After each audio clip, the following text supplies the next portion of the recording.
পতন ঘটাতে অনেক রক্ত, অনেক ত্যাগ, অনেক জীবনের মূল্যের বিনিময়ে ৩৬ জুলাই একটি ঐতিহাসিক গণবিপ্লব অনুষ্ঠিত হয়েছিল।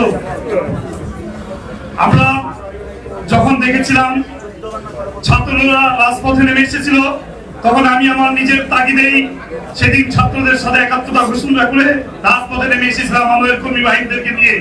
এই যে আজকে মঞ্চে বিশিষ্ট আছেন সেই সমস্ত উদীয়মান তরুণ ছাত্রনেতা, যাদের অভাবনীয় সাফল্যের মধ্য দিয়ে একটি ফ্যাসিবাদের পতন সংগঠিত হয়েছিল। আমি যদিও বক্তা নয়, আমি একজন বিপ্লবী। জীবনের যৌবনের শ্রেষ্ঠ সময়গুলো আমাকে কারাগারেই থাকতে হয়েছে। দীর্ঘ প্রায় 10টি বছর বিভিন্ন মেয়াদে আমি কারাগারে ছিলাম। ফ্যাসিবাদের বিরুদ্ধে আন্দোলন লড়াই করতে গিয়ে অসংখ্য সহযোদ্ধা সহকর্মীদেরকে হারিয়েছিলাম। আমি দীর্ঘদিন যাবৎ দেখেছি এই এনসিপির মাধ্যমেই আমাদের বাংলাদেশের মানুষের একমাত্র মুক্তি মিলবে। আমি মনে করি এনসিপির মাধ্যমেই এদেশে মুক্তির সনদ নির্দিষ্ট করা আছে। আমি দীর্ঘদিন যাবৎ ফ্যাসিবাদের বিরুদ্ধে লড়াই করেছি, সংগ্রাম করেছি, আন্দোলন করেছি। আমার পরিবারের বিরুদ্ধে প্রায় 550 লিখিত মামলা ছিল। কারণ আফ্রিকার শ্বেত শত্রুদের বিরুদ্ধে, বর্ণবাদের বিরুদ্ধে কথা বলতে গিয়ে, আফ্রিকার মাটিতে বর্ণ বৈষম্য দূর করতে গিয়ে দীর্ঘ 27টি বছর ব্রিটিশার কারাগারে নেলসন ম্যান্ডেলা জেল খেটেছেন, কোনদিন কিন্তু আপোষ করেননি। সরকারও কোনদিন আপোষ করেনি, শিখিনি।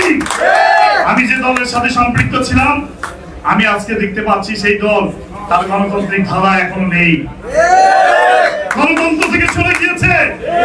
হয়তো তারা ভুলে গিয়েছে 1400 ছাত্র গণঅভ্যুত্থানে 1400 শহীদের রক্তের সাথে বেঈমানি করে, বিশ্বাসঘাতকতা করে এই দেশে কেউ টিকে থাকতে পারবে না। ছাত্র জনতা কিন্তু জাগ্রত হয়ে গিয়েছে, এই ছাত্র জনতাকে আর দমানো যাবে না। এখনো সময় আছে। আমি বলবো আপনারা ফিরে আসুন গণতান্ত্রিক ধারায়। হাদি ভাইকে হত্যা করা হয়েছে, হাদি ভাইয়ের এখনো দুষ্কৃতিকারী হত্যাকারীদেরকে আমরা দেখতে পেলাম না। এই সরকার গ্রেফতার করেছে, সরকারও কিন্তু গ্রেফতার করেনি। কিসের জন্য করেনি? কারা এটার সাথে জড়িত? আমি আবার দেখতে পাচ্ছি সেই পূর্বের ঘনঘটা বাংলার আকাশে আবার চিল শকুনের আনাগোনা, আবার তাদের এই ভারতের আধিপত্যবাদীদের বিরুদ্ধে আমাদেরকে আবার হচ্ছে এই মাঠে নামতে হবে। দিল্লিতে আমরা দেখেছি স্বৈর শাসক। আমি সব শাসনামলেই কারাগারে ছিলাম। বিএনপি বলেন, বিএনপি করেছি, তারপরে আমরা জেলে ছিলাম একসময়। আওয়ামী লীগের শাসনামলে ছিলাম। আমি সব শাসনামলে দেখেছি, স্বৈর শাসক আমরা দেখেছি, স্বৈর শাসক সহ্য হয়েছে। কিন্তু দিল্লির লোকেরা কোন নেতা যদি বাংলাদেশের মাটিতে শাসন করতে চায়, সেই নেতার শাসন এদেশের জনগণ কোনদিন মেনে নিতে পারবে না। দিল্লি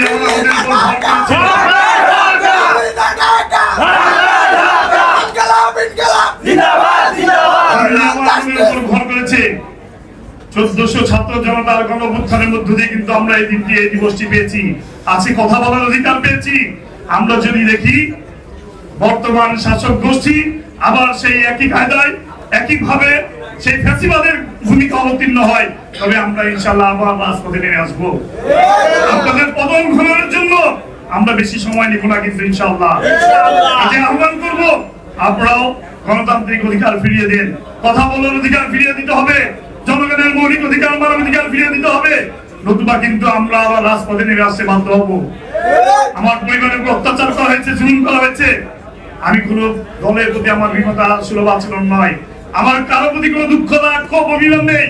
আমি এই এনসিপির মাধ্যমে আমি বুঝতে সক্ষম হয়েছি, এই এনসিপির মাধ্যমে এই দেশের জনগণের একমাত্র নিরাপত্তা থাকবে, অধিকার প্রতিষ্ঠিত হবে, এদেশের মানুষের গণতান্ত্রিক অধিকার প্রতিষ্ঠা হবে এই এনসিপির মাধ্যমেই। আমি এই সমস্ত নেতৃবৃন্দ যারা এই মঞ্চে বসে আছেন, আমি তাদেরকে স্যালুট জানাই, লাল সালাম জানাই।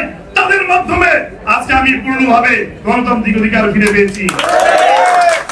আজকে যদি ফ্যাসিবাদী কায়েম থাকতো, শেখ হাসিনা যদি পালিয়ে যেত না যেত, তাহলে হয় আমাদেরকে জেলে পড়তে হতো, অথবা ফাঁসির কাছে দণ্ডিত হয়ে আমাদেরকে ফাঁসির মঞ্চে ঝুলতে হতো।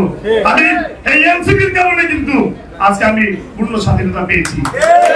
এদেশের জনগণ আমি মনে করি এখনো সারা দেশের আপামর জনগণ তাকিয়ে আছে এনসিপির দিকে। এনসিপি রাস্তায় নেমে আসবে, জনগণের অধিকার ফিরে পাবে। আর যদি এনসিপি আবার ঝিমিয়ে যায়, তাহলে দেশের মানুষের ভাগ্যে আবার সেই কালো অন্ধকার নেমে আসবে। তাই আমি প্রত্যেকটা নেতা কর্মীদেরকে আহ্বান করবো, দীপ্ত চেতনা উজ্জীবিত হয়ে আগ্রাসী অপসংস্কৃতির প্রতিরোধ এবং বিপন্ন বাংলাদেশের স্বাধীনতা সার্বভৌমত্ব রক্ষা করতে হলে আবার আমাদেরকে রাজপথে ঝাঁপিয়ে পড়তে হবে। আপনারা আমার জন্য দোয়া করবেন। আমি সারা জীবন সত্যতার সাথে রাজনীতি করেছি। আমি যেন আমার উপর অর্পিত দায়িত্ব, আপনারা যে দায়িত্বে আমাকে দেন না কেন, আমি যেন আমার উপর অর্পিত দায়িত্ব ইমানের সাথে, সততার সাথে এই দায়িত্ব, গুরুত্বপূর্ণ দায়িত্ব আমি যেন পালন করে যেতে পারি। এই দায়িত্ব পালন করতে যে যদি আমাকে জীবন বিসর্জন দিতে হয়, তবু আমি ইসহাক সরকার জীবন বিসর্জন দেওয়ার জন্য প্রস্তুত আছি। আমি আছি ইনশাআল্লাহ। আমি সকল নেতৃবৃন্দকে আমার ভুল ত্রুটি থাকতে পারবে। আমি কিন্তু ভালো একটা বক্তা নই, আমি একজন বিপ্লবী মানুষের আগেও বলেছি। আপনারা আমার বক্তব্যে ভুল ত্রুটি থাকলে ক্ষমাসুন্দর দৃষ্টিতে অবশ্যই দেখবেন। এই আশা প্রত্যাশা ব্যক্ত করে আমাকে বক্তব্য দেওয়ার সুযোগ করে দেওয়ার জন্য সবাইকে ধন্যবাদ জানিয়ে আমি আমার বক্তব্য শেষ করছি। এবং পাশাপাশি এই কথা বলে দিতে চাই, আজকে শাসক গোষ্ঠীতে 70% জনগণ কিন্তু হায়ের পক্ষে ভোট দিয়েছে। এদেশের জনগণ কিন্তু পরিবর্তন চায়। যদি পরিবর্তন না নেন, কিভাবে পরিবর্তন আনতে হয় সেটা রাজপথে আমার আন্দোলনের মাধ্যমে প্রমাণ করে দেবেন। জনগণের দায়কে যারা বিরোধিত করতে চায়, জনগণের অধিকারকে যারা খর্ব করতে চায়, প্রয়োজনে তাদের বিরুদ্ধে আবার যুদ্ধে ঝাঁপিয়ে পড়বো এদেশের জনগণের অধিকার প্রতিষ্ঠা করার জন্য। সবাইকে ধন্যবাদ। আল্লাহ হাফেজ। ইনকিলাব, ইনকিলাব।